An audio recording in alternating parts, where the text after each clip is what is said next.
Now we have Rhett from Van Life in Real Life. I like that name. Can you tell us a little bit about it and what was your role?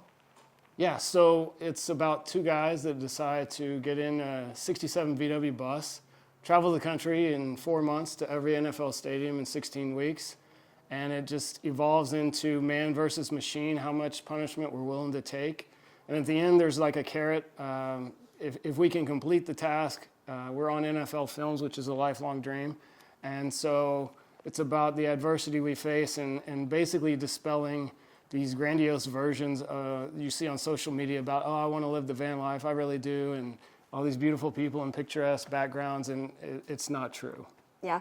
What was the adversity that you had to overcome? Was it simply living in the VW bus? I like those. I used to ride it to Myrtle Beach in one when I lived in Georgia. Mm-hmm. So what was the adversity that you had to overcome? Well, I think you start with no air conditioning.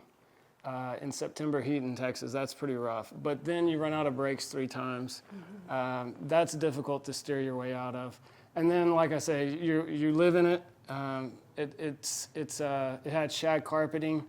When it rained, we didn't have windshield wipers. I mean, there's really too much to list, and it's amazing we fit what we did in 33 minutes of the short film.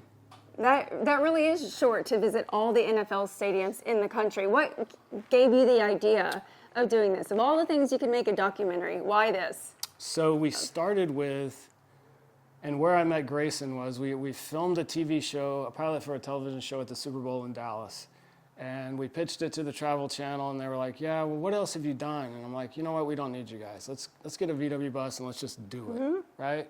And so we went out and did that, and we made it about these extraordinary fans, and nothing against them. They were very interesting. They're very good on camera, but that wasn't the real story to me. I created that for like the NFL, and hopefully they would pick it up, and it was basically a fluff piece about the NFL. When in reality, a much more interesting story is, why are Grace and I even on this trip? Mm-hmm. Can we survive this trip? Are we still friends today because of this trip? And what happens to the VW bus? And so I think it's less about football and more about the human spirit and perseverance and being on the side of the road with no friends in sight and nobody, and how the VW bus community kept us on the road and rolling. And it's so much more than football. Yeah. I think you just planted a lot of questions in people's head that is going to give lots of anticipation to see this film. So thank you very much for being here. I appreciate it. Thank you.